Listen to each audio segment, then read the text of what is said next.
குற்றாலத்தில் கவர்னர் ஐயாவின் 3 நாள் உரையாட பயிலரங்கம் ஏப்ரல் 18, 19, 20. ஏற்றமுடன் வாழ்வோம், ஏக இறைவனுடன் இணைவோம். முன்பதிவு அவசியம். தொடர்புக்கு 9841804493. இப்போ வள்ளலார் இந்த கல்ப மருந்துகளை பயன்படுத்தணும்னு சொல்கிறாரு. வள்ளலார் கல்பம்னே சித்த வைத்தியத்தை வாங்கி நாங்கள் கொடுக்குறோம்.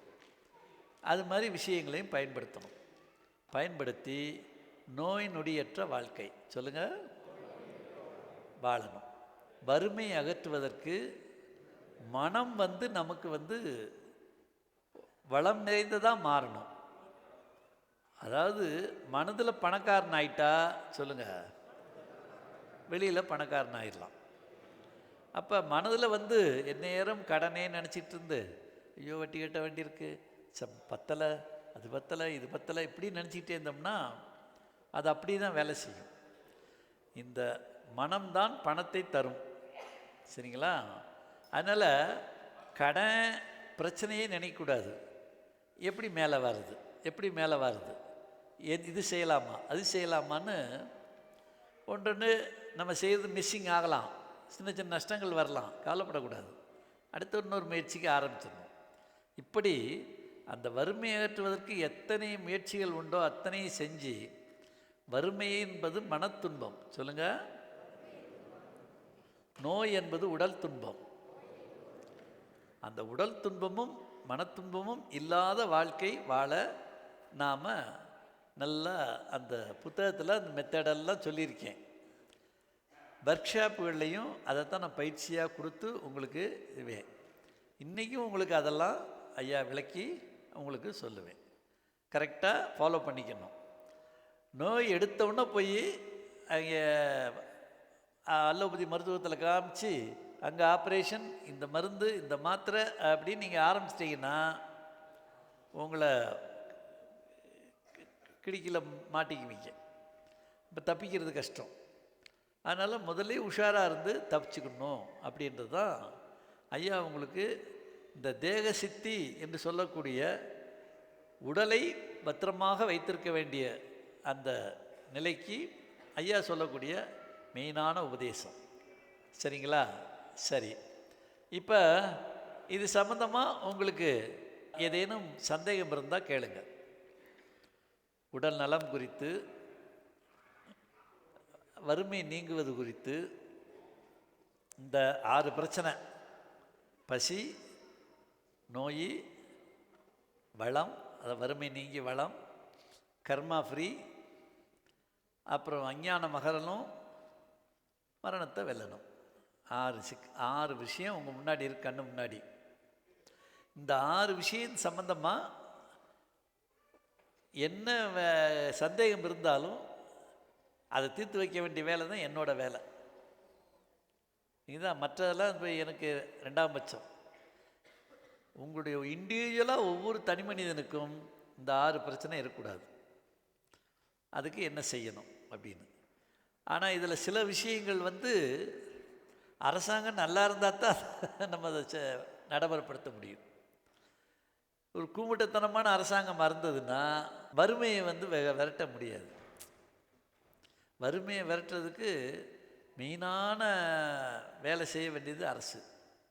அதனால தான் நல்ல அரசாங்கம் அமையணும். நீங்கள் பாருங்கள், சாலைகள் எப்படி இருக்கு சொல்லு.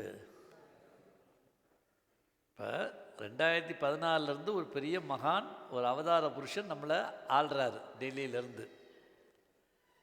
அவர் இந்த 10 வருஷத்தில் உன் நெடுஞ்சாலைகள் எப்படி இருக்கு?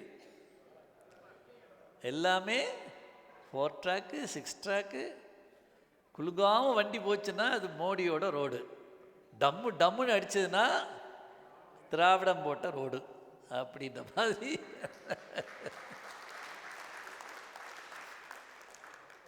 அந்த மாதிரி இருக்குது.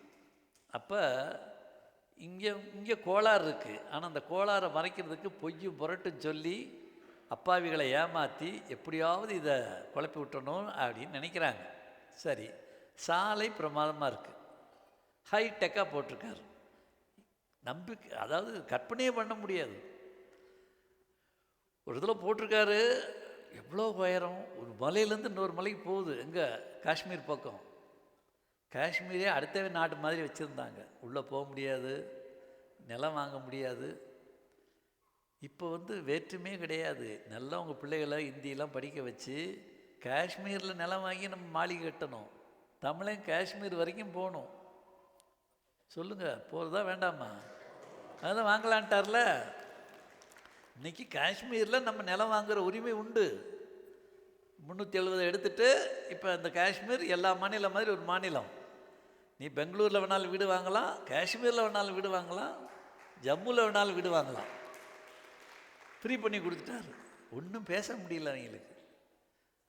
சரி, ரயில் எப்படி இருக்கு? நீ நீங்கள் கோவையிலேருந்து சென்னைக்கு போகணும்னா 9 மணி நேரம் பிரயாணம் பண்ணணும். விளங்குதா? இன்றைக்கி எவ்வளோ நேரம்? 5.25 மணி நேரம். வந்தே பாரத்தில் ஏறினீங்கன்னா இப்போ டியூப் ரயில் போட போகிறாரு.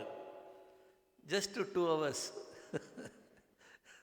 காலையில் சாப்பிட்டுட்டு மத்தியான சாப்பாடு கோயம்புத்தூர் போயிடலாம், அது மாதிரி மதுரை போயிடலாம். ரயில்வே துறையிலையும் அவ்வளோ பெரிய முன்னேற்றம். எல்லா இடத்துலையும் ஏர்போர்ட் வச்சு வானத்துலேயும் முன்னேற்றம். எல்லா இடத்துலையும் அம்ருத் வாட்டர். சொல்லுங்கள், எல்லா வீடுகளுக்கும் ஆற்று நீரை, மினரல் வாட்டர் வாங்கக்கூடாது மக்கள். அது எவ்வளோ சிந்தனை பாருங்கள். ஆற்று நீரை அவங்க நேராக குடிக்கிற மாதிரி அம்ருத் வாட்டர் ப்ராஜெக்டுன்னு போட்டு இன்றைக்கி உலகம் இந்தியா முழுக்க அந்த ப்ராஜெக்ட் ஓடிட்டுருக்கு. அதுக்காக அங்கேருந்து கோதாவரியை காவிரியில் இணைச்சி, காவிரியை தாமிரபரணியோட இணைச்சி வேலை நடந்துக்கிட்டு இருக்கு. வார்த்தையே பேசுறதில்லை, இவங்க எவனையும் கண்டுக்கிறதில்ல, அது பாட்ட வேலை நடந்துக்கிட்டே இருக்குது. அந்த மாதிரி உண்ணுவதில் குடிநீர் கிடைக்கணும். 15 கிலோ சுத்தமான அரிசி எல்லாருக்கும், ஏழை மக்களுக்கு அரிசி, கோதுமை சாப்பிட்றவன்னா 15 கிலோ கோதுமை, விலையில்லா கோதுமை, இலவச கோதுமை. இப்படி உண்ணுவதில், குடிப்பதில், பிரயாணம் செய்வதில் எல்லா நிலையிலையும் இந்த மக்கள் நோய் நொடி இல்லாமல், அது மாதிரி மருத்துவ செலவு இல்லாமல் எப்படி வச்சுக்கிறது, அதுக்கு எய்ம்ஸ் மருத்துவம். கல்வி செலவு பெரிய மண்டையடியாக இருக்கக்கூடாதுன்றதுக்காகத்தான் நவோதயா கல்வி அவர் எல்லாம் கல்வி முறையை கொண்டு வந்திருக்காரு. 10 காசு செலவு இல்லாமல் உன் பிள்ளைய நான் சோறு போட்டு படிக்க வச்சிட்றேன் அப்படின்றார். இவங்க சம்பாதிச்ச பணத்தை பூரா அந்த காலேஜில் கட்டி ஸ்கூலில் போட்டதுனால ஆகா வருமானத்தில் வெட்டு வைக்கிறானே, இது எப்படியும் அலோவ் பண்ணக்கூடாது அப்படின்னு இவனுங்க போராடிட்டு இருக்கானுங்க.